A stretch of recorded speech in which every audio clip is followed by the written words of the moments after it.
Hi, welcome to the Gamesplainer. I'm Jeff the Gamesplainer, and today I'm gamesplaining the Colonists. In the game of the Colonists, you are building a colony, depicted here by all these hexes, which grows over the course of 4 eras. Now, you don't need to play all 4 eras. In fact, I'm only going to deal with era 1. Each era is split into 5 years, as marked by this card. Each year has 2 seasons, summer and winter. The summer and winter means absolutely nothing to this game other than splitting the turns into half years. On each turn, you will have 3 actions. This is your steward. You will place your steward somewhere on the hexes. To start with, it'll be on one of these 2 marketplaces. And an action looks like moving to one of the other hexes and doing whatever is on the actual hex. So in this case, you gain 2 wood. Once you have gained your 2 wood, you'll then move on to another hex. And this is a building hex. So in this case, you're going to spend 2 of your tools and 3 of the wood. So I've just picked up 2. I had another one just here. So I would spend 3 wood in order to build the forester's house. And then I'd move on and do a 3rd action. It's as simple as that. Or at least on the surface, it seems as simple as that. If there is another steward on a spot that you wish to go to, you're going to have to pay them a fee.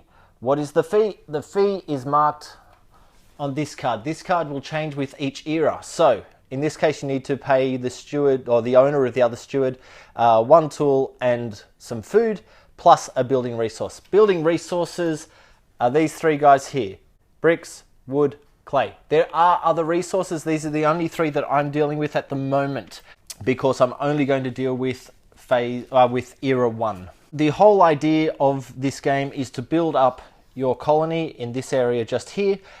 This is set to the era 1 only side of the board. The other side of the board looks like this. If you are playing era 1 and 2, you would use just this area here. If you're going on to eras 3 and or 4, that's when you would be able to expand out into this outside region as well. The whole idea of this game is to build up an engine that will keep feeding your colony so that you can keep growing and keep building and amassing more wealth. The end game scoring, because as with all good Euros, this is a bit of a point salad, goes onto one of these cards. So we're looking at their scores for the buildings, and I'll show you them in a little while. Embassies, which I probably won't talk too much about in this Gamesplained, but they exist. Improvements, and I'll show you what they are, and dollars as well. And then there's also extra money for the different types of meeples that you have in your colony. These guys are farmers. Let's start by looking at the different types of places that you will be able to visit when you're moving around the colony, which is up here. First up is the market. These guys are the markets. You'll notice there are 2 markets in the game to start with. There will be more markets added as you go through the future eras. You can jump to either of the markets from anywhere. So if my steward is up there, I can, as one movement, jump straight into one of the 2 markets without having to move through all of the other spaces. Every other movement on the table is 1 hex at a time. When you go to the market, there will be one of these cards open. These cards change each year, and they tell you what you're able to do. There are 3 options here. So let's take a look at it. When I go to the market in this particular year, I can trade food, 1 food or 2 wood for 1 gold each, or I can gain 2 clay, or I can spend 2 wood and a tool to build a storage shed. The next type of location we can go to are resource locations, like this one, where you get exactly what it says on the card. In this case, you would gain 2 wood. There are also builder locations or hexes. So for example, this one will allow you to build the forester's house. It will cost you 2 tools and 3 wood in order to do so. If I were to build the forester's house, I would add this tile to my colony.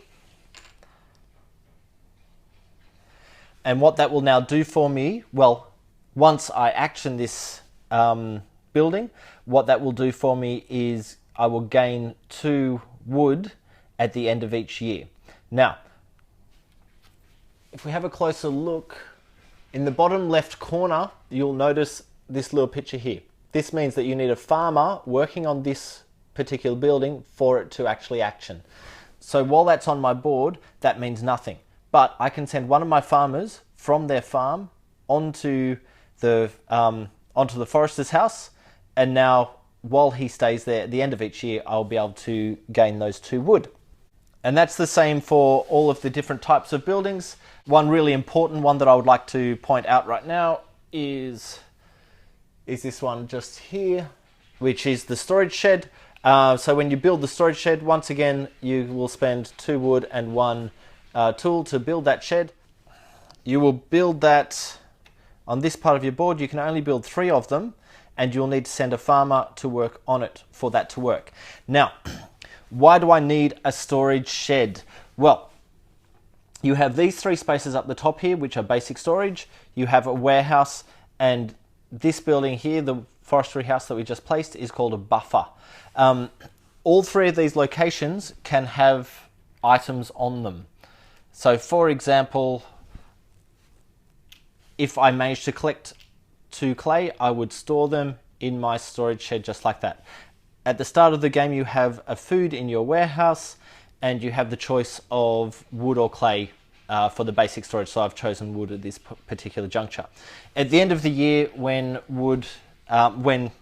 we action our buildings, the forester's house would get 2 wood on it as the buffer.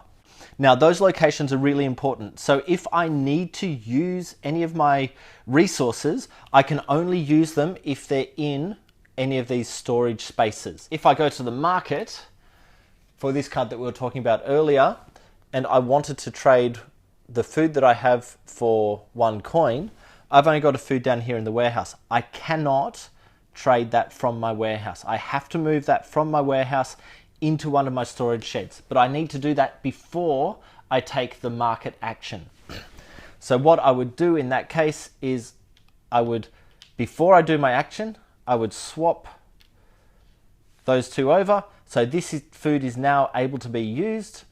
That clay is able to be used. This clay is not able to be used, and those 3 wood are able to be used. So what I can now do is trade that food for a wood, and for a coin, and even the 2 wood for a coin as well. And they go off my board and over into the reserves. And the same deal if I'm trying to build a building. You'll also notice while I'm looking at the hexes that there's 1 hex like this, where I can turn 2 wood into 1 timber. Timber will become important for some of the buildings further into the game. Even though there are no hexes that build buildings that actually need timber at the moment, they will arrive. So that's a really valuable one. So if I need that, I would need to have 2 wood in my stores, which I do have.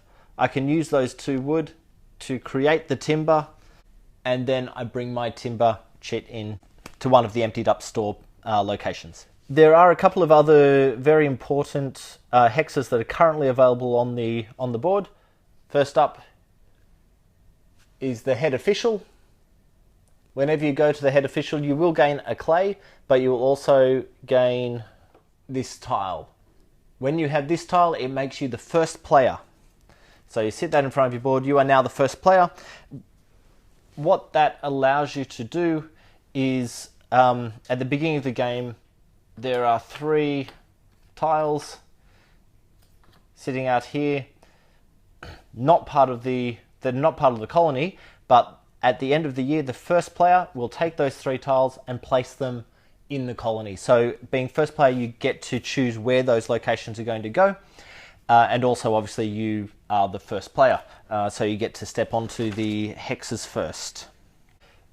Then there is the librarian. When you go to the librarian, you gain a coin, but you also get to take 2 cards from this deck just here. These cards will go into your hand, and you'll hold on to them until you can actually use them. You have a hand limit of 6 cards. So you're taking 2. You will get to use them when you visit the developer. So you can see the little icon there. You're going to gain 2 tools for going there, and you use one of those cards that you just picked up. What do those cards actually do? There are a few different types of these cards. The first one is a one-off bonus. So if you play this card, you'll gain 4 wood. You will need to find somewhere to store those 4 wood when you gain them.